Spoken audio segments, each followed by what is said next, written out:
중졸이라고 무시당한 며느리, 시아버지 회사가 무너지는 날 모든 사람을 놀라게 했다. 회장님, 죄송합니다. 은행 직원이 고개를 숙였습니다. 오늘 오후까지 막지 못하면 회사 계좌가 모두 동결됩니다. 회의실 안에는 무거운 침묵이 흘렀습니다. 한성 기계의 직원들은 복도에서 숨죽여 서 있었습니다. 40년 동안 한 번도 부도 위기에 몰린 적 없던 회사였습니다.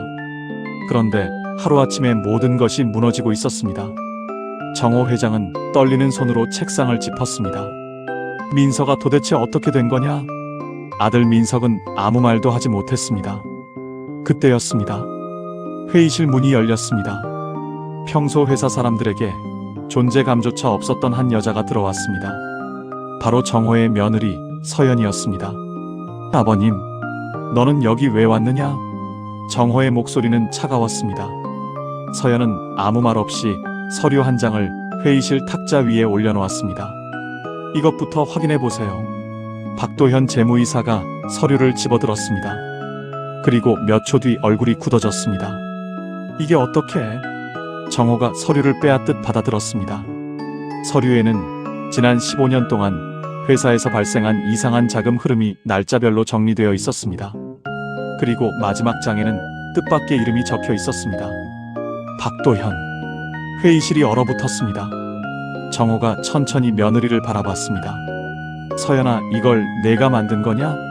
서연은 고개를 끄덕였습니다. 네. 그런데 내가 어떻게 이런 걸? 서연은 조용히 말했습니다. 중학교밖에 못 나왔다고 해서 숫자를 못 보는 건 아니니까요. 그 순간 아무도 몰랐습니다. 지난 15년 동안 회사가 위기를 넘길 때마다 뒤에서 누군가 조용히 움직이고 있었다는 사실을, 그리고 그 사람이 바로 모두가 무시했던 며느리였다는 것을. 이 이야기는 그날보다 15년 전으로 돌아갑니다.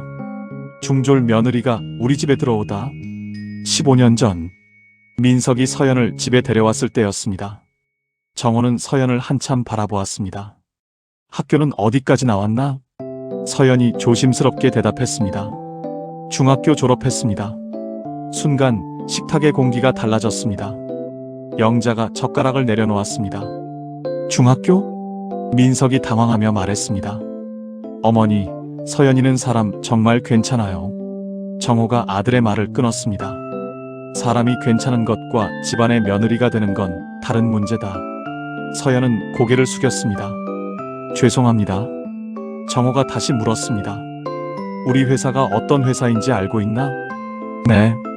기계 부품을 만드는 회사라고 들었습니다. 회계는 잘 모릅니다. 경영은 배운 적 없습니다. 정호가 한숨을 쉬었습니다. 그럼 됐다. 그날부터 서연에게 붙은 이름은 며느리가 아니었습니다. 중졸 며느리. 명절이면 친척들이 물었습니다. 요즘도 회사는 안 나가? 영자는 웃으며 대답했습니다. 저 애가 뭘 알겠어요. 서연은 아무 말도 하지 않았습니다. 하지만 한 가지는 누구보다 잘했습니다. 사람을 관찰하는 일이었습니다. 첫 번째 위기, 결혼한 지 2년쯤 되었을 때였습니다. 한성 기계의 가장 큰 거래처에서 갑자기 주문을 줄이겠다고 통보했습니다. 회사 분위기는 순식간에 얼어붙었습니다. 민석은 밤늦게까지 회의를 했습니다. 정호도 거래처 대표를 만나기 위해 지방까지 내려갔습니다. 그런데 아무리 생각해도 이유를 알 수 없었습니다. 그날 저녁 서연은 민석의 가방에서 거래처에서 보낸 서류를 보게 됐습니다. 서연은 서류를 한참 바라보다가 물었습니다. 여보, 응? 이 거래처에서 지난달부터 주문량이 줄었어요? 민석이 대답했습니다. 그래. 왜? 그런데 이상해요. 뭐가? 서연은 종이를 가리켰습니다. 주문은 줄었는데 불량품 반품은 늘지 않았어요. 민석은 잠시 멈췄습니다. 그게 무슨 뜻인데? 제품이 마음에 안 들어서 주문을 줄인 게 아니라는 뜻 아닐까요? 민석은 아내를 바라보았습니다. 당신이 그걸 어떻게 알아? 가게에서 장사할 때도 손님이 물건을 안 사는 이유가 여러 가지였어요. 민석은 웃었습니다. 그건 회사하고 달라. 서연은 더 말하지 않았습니다. 하지만 다음날 민석은 거래처에 다시 연락했습니다. 그리고 놀라운 사실을 알게 됐습니다. 거래처는 한성기계 제품에 불만이 있었던 것이 아니었습니다. 경쟁업체가 훨씬 긴 외상 조건을 제시했기 때문이었습니다. 정호는 결국 거래처를 붙잡았습니다. 회사 직원들은 안도의 한숨을 쉬었습니다. 그 누구도 그 일을 서연의 조언 덕분이라고 생각하지 않았습니다. 서연도 말하지 않았습니다. 그저 집으로 돌아와 설거지를 했습니다. 숨겨진 단서. 시간이 흘렀습니다. 서연은 회사에 정식으로 다닌 적이 없었습니다. 그런데 이상하게도 회사의 오래된 거래처 대표 몇 명은 서연에게 가끔 전화를 걸었습니다. 서연 씨, 회장님께는 아직 말하지 마세요. 무슨 일이세요? 요즘 우리 쪽에서 이상한 소문이 돌아서요. 서연은 그 이야기를 노트에 적었습니다. 누가 언제 어떤 말을 했는지, 어떤 거래처가 주문을 줄였는지, 어느 직원이 갑자기 회사를 그만뒀는지, 누가 새로운 업체와 거래하기 시작했는지. 그녀는 그것을 회사 업무라고 생각하지 않았습니다. 그저 가족이 힘들어지는 것이 싫었을 뿐입니다. 그러던 어느 날 서연은 재무이사 박도현이 들고 다니는 파일 하나를 보게 됐습니다. 파일 표지에는 작은 글씨로 이렇게 적혀 있었습니다. 하나상사 거래 내역. 서연은 순간 멈칫했습니다. 하나상사는 한성기계와 거래한 적이 없는 회사였습니다. 그날 밤 서연은 민석에게 물었습니다. 여보, 하나상사라는 회사 알아요? 민석은 고개를 저었습니다. 처음 듣는데? 서연은 더 묻지 않았습니다. 그런데 그날부터 이상한 일이 생겼습니다. 자신이 적어놓은 노트가 사라졌던 것입니다. 첫 번째 반전. 서연은 누군가 자신의 노트를 가져갔다고 생각했습니다. 하지만 며칠 뒤 노트는 다시 돌아왔습니다. 그런데 한 장이 찢겨 있었습니다. 그 페이지에는 하나상사와 박도현의 이름이 적혀 있었습니다. 서연은 두려웠습니다. 내가 괜히 건드린 건가? 그때 오상철 대표에게 전화가 왔습니다. 서연 씨. 네. 요즘 회사에서 이상한 일 없습니까? 서연은 잠시 망설였습니다. 왜 그러세요? 상철은 낮은 목소리로 말했습니다.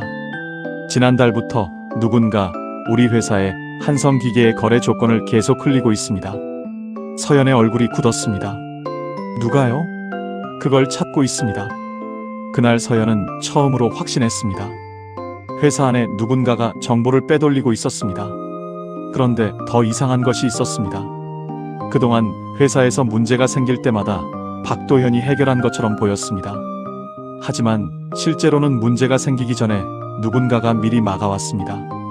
그리고 그 기록은 모두 서연의 노트에 남아 있었습니다. 더 큰 위기. 몇 년이 지나 민석이 회사의 전무가 되었습니다. 정호는 아들에게 경영을 맡기기 시작했습니다. 민석은 아버지의 기대를 저버리지 않으려고 무리하게 사업을 확장했습니다. 그때 박도현이 새로운 사업을 제안했습니다. 회장님, 이 사업만 성공하면 매출이 2배가 됩니다. 정호는 반겼습니다. 민석 역시 찬성했습니다. 하지만 서연은 반대했습니다. 여보, 왜? 이 사업은 조금 이상해요. 민석이 피곤한 얼굴로 물었습니다. 뭐가? 거래처가 너무 급하게 계약을 요구해요. 민석은 한숨을 쉬었습니다. 당신은 회사 일에 대해 잘 모르잖아. 그 말에 서연은 아무 말도 하지 않았습니다. 하지만 다음날 박도현에게 조심스럽게 말했습니다. 전무님이 계약하기 전에 계약서 한 번 더 확인하시는 게 좋을 것 같아요. 박도현의 표정이 굳었습니다. 서연 씨가 회사 일을 압니까? 모릅니다. 그런데 왜 참견합니까? 서연은 고개를 숙였습니다. 죄송합니다.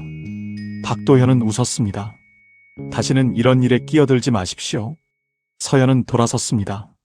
그런데 그날 밤 민석에게 이상한 전화가 걸려왔습니다. 거래처 대표였습니다.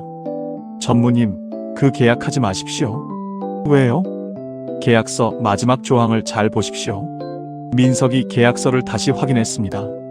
그리고 얼굴이 굳었습니다. 회사가 예상하지 못한 손실을 모두 떠안게 되는 조항이 들어 있었습니다. 계약은 취소되었습니다. 민석은 서연을 바라보았습니다. 당신이 어떻게 알았어? 서연은 웃으며 대답했습니다. 그냥 이상했어요. 그날 이후 민석은 조금씩 아내를 다르게 보기 시작했습니다. 하지만 정호와 박도현은 달랐습니다. 중간 반전. 어느 날 정호는 서연에게 화를 냈습니다. 내가 자꾸 회사 일에 끼어드니까 사람들이 이상하게 생각하지 않느냐? 서연은 조용히 물었습니다. 제가 회사에 피해를 줬나요? 정호는 대답하지 못했습니다. 그럼 됐다. 앞으로는 회사 일에 신경 쓰지 마라. 서연은 고개를 숙였습니다. 알겠습니다. 그날부터 서연은 아무 말도 하지 않았습니다. 그런데 이상한 일이 벌어졌습니다. 그동안 별 문제 없이 돌아가던 거래처 관리가 조금씩 흔들리기 시작했습니다. 거래처에서 연락이 늦어졌고 납품 일정이 꼬였으며 미수금이 늘어났습니다. 민석은 처음에는 우연이라고 생각했습니다. 그러나 한 달 뒤 숫자를 맞춰보니 이상했습니다. 문제가 생긴 거래처 대부분이 과거 서연이 따로 표시해 놓았던 곳들이었습니다. 민석은 아내에게 물었습니다. 당신 그동안 이 거래처들을 따로 관리한 거야? 서연은 고개를 저었습니다. 관리한 건 아니에요. 그럼 그냥 기억해 둔 거예요. 민석은 노트를 펼쳐보았습니다. 거기에는 거래처의 대표 이름뿐 아니라 가족관계, 거래 습관, 결제 날짜, 작은 불만까지 적혀 있었습니다. 민석은 놀랐습니다. 이걸 10년 넘게 했다고? 서연은 조용히 웃었습니다. 회사 잘 되면 가족도 편하잖아요. 밝혀지는 비밀. 하지만 진짜 문제는 따로 있었습니다. 어느 날 은행에서 연락이 왔습니다. 한성기계의 대출 연장이 어렵습니다. 민석이 놀라 물었습니다. 왜요? 최근 재무 상태가 좋지 않습니다. 회사 장부상으로는 크게 문제가 없어 보였습니다. 하지만 실제 현금 흐름은 엉망이었습니다. 그리고 얼마 지나지 않아 거래처 두 곳에서 동시에 계약 해지를 통보했습니다. 정호는 쓰러질 듯 의자에 앉았습니다. 40년 회사를 이렇게 끝내란 말이냐? 그때 박도현이 말했습니다. 회장님, 모든 책임을 제가 지겠습니다. 민석이 소리쳤습니다. 책임을 진다고 해결됩니까? 박도현은 고개를 숙였습니다. 죄송합니다. 그 모습을 바라보던 서연이 갑자기 말했습니다. 이상해요. 모두가 그녀를 바라봤습니다. 뭐가 이상하다는 거냐? 서연이 장부를 가리켰습니다. 이 숫자요. 박도현이 물었습니다. 무슨 말입니까? 회사가 정말 어려웠다면 이 돈이 여기 남아있으면 안 됩니다. 무슨 뜻이죠? 서연은 조용히 대답했습니다. 누군가 회사 돈을 빼돌리고 있다는 뜻이에요. 회의실이 얼어붙었습니다. 박도현이 소리쳤습니다. 중학교 졸업한 사람이 재물을 논합니까? 서연은 처음으로 그의 눈을 똑바로 바라봤습니다. 저는 재물을 모릅니다. 그리고 한마디를 덧붙였습니다. 하지만 돈이 움직이는 흔적은 볼 줄 압니다. 최후의 위기. 그날 밤 서연은 집에 돌아와 오래된 상자를 꺼냈습니다. 그 안에는 15년 동안 모아둔 자료가 있었습니다. 거래처에서 받은 편지, 오래된 계약서 4본, 회사에서 폐기하려던 장부, 그리고 처음 박도현의 이름을 발견했던 메모. 민석이 그 자료를 보고 놀랐습니다. 이걸 왜 이제까지 가지고 있었어? 서연이 대답했습니다. 아버님께서 믿으시는 사람을 제가 함부로 의심하면 안 된다고 생각했어요. 그런데 지금은 회사가 무너지고 있잖아요. 그날 서연은 모든 자료를 날짜 순으로 정리했습니다. 그리고 한 가지 공통점을 발견했습니다. 회사에서 돈이 빠져나간 날마다 박도현이 특정 거래처와 연락한 기록이 있었습니다. 하지만 결정적인 증거는 없었습니다. 그때 오상철 대표가 찾아왔습니다. 그는 오래된 서류 봉투 하나를 내밀었습니다. 이걸 10년 동안 보관하고 있었습니다. 서연이 봉투를 열었습니다. 안에는 박도현이 과거 거래 조건을 바꾸라고 요구한 문서가 들어 있었습니다. 그 문서에는 당시 박도현의 서명이 있었습니다. 하지만 그것만으로는 부족했습니다. 박도현은 모든 것을 부인할 수 있었습니다. 그날 밤 서연은 마지막으로 한 가지를 확인하기로 했습니다. 하나상사, 그리고 그 회사의 실제 소유주를 확인했습니다. 서연의 손이 떨렸습니다. 설마 하나상사의 대표는 박도현의 친형이었습니다. 최종 반전. 다음날 긴급 이사회가 열렸습니다. 박도현은 마지막까지 발뺌했습니다. 저는 회사를 살리려고 했습니다. 정호가 물었습니다. 그런데 왜 돈이 내 형 회사로 들어갔느냐? 박도현의 얼굴이 굳었습니다. 그건 서연이 서류를 한 장씩 펼쳤습니다. 10년 전부터 하나상사로 흘러간 돈입니다. 민석이 자료를 확인했습니다. 이게 전부. 네. 서연이 말했습니다.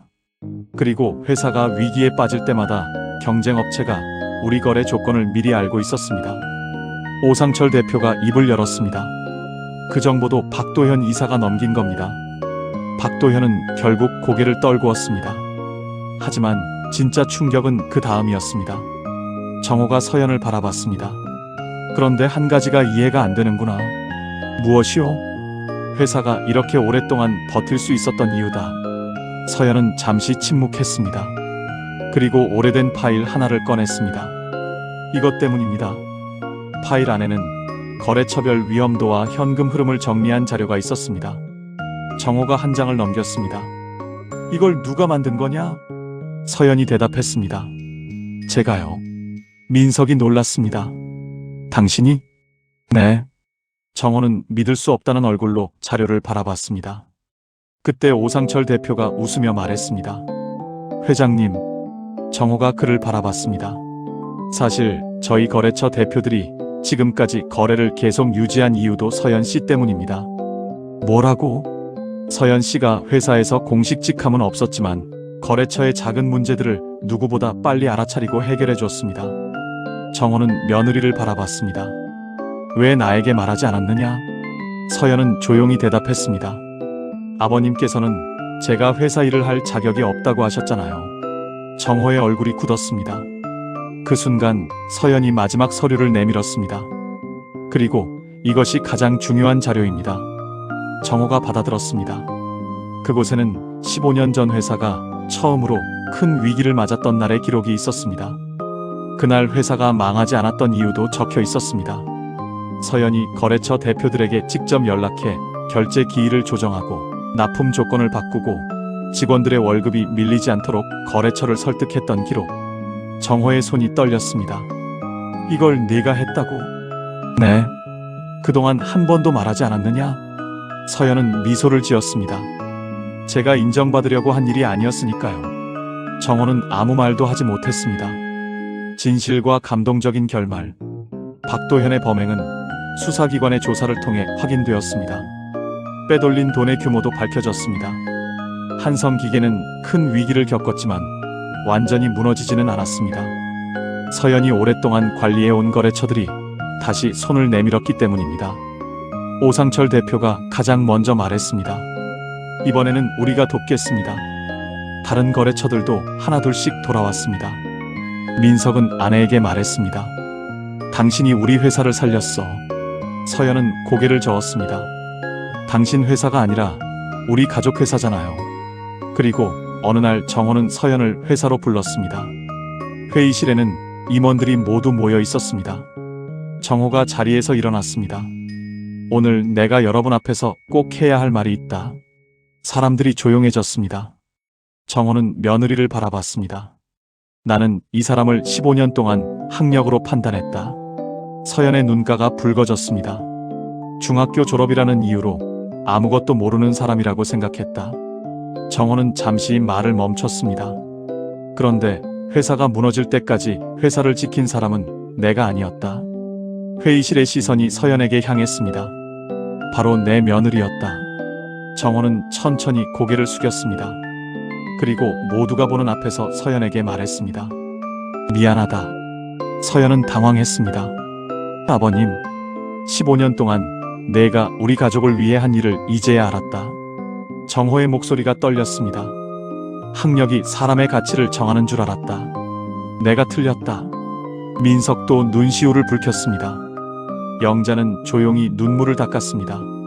그리고 정호가 마지막으로 물었습니다. 서연아, 네. 이 회사에서 같이 일해주겠느냐? 서연은 잠시 생각하다가 미소를 지었습니다. 조건이 하나 있습니다. 정호가 놀랐습니다. 무엇이냐? 앞으로는 사람을 학력이 아니라 그 사람이 해온 일로 평가해주세요. 정호는 고개를 끄덕였습니다. 약속하마. 마지막 여운. 몇 달 뒤, 한성 기계는 조금씩 안정을 되찾았습니다. 서연은 회사에 정식으로 출근하기 시작했습니다. 하지만 그녀의 책상에는 거창한 직함이 붙어 있지 않았습니다. 그저 작은 명패 하나가 놓여 있었습니다. 고객관리 책임자 이서연. 어느 날 한 직원이 서연에게 물었습니다. 부장님은 대학도 안 나오셨는데 어떻게 그렇게 거래처를 잘 하세요? 서연은 웃으며 대답했습니다. 사람을 많이 만나면 알게 되는 게 있어요. 뭔데요? 사람은 학력보다 약속을 지키는 걸 더 오래 기억한다는 거예요. 그 말을 들은 정호는 멀리서 조용히 미소를 지었습니다. 15년 전만 해도 그는 며느리를 보며 이렇게 생각했습니다. 중학교밖에 못 나온 사람이 우리 집안에 무슨 도움이 되겠나? 하지만 15년이 지나고 나서야 알았습니다. 가장 가까이에 있던 사람이야말로 자신이 가장 몰랐던 사람이었다는 것을. 사람의 가치는 졸업장에 적혀 있지 않습니다. 오랜 시간 묵묵히 쌓아온 신뢰와 행동 속에 있습니다. 그리고 때로는 우리가 무시했던 사람이 가장 어려운 순간에 우리를 일으켜 세우는 사람이 되기도 합니다.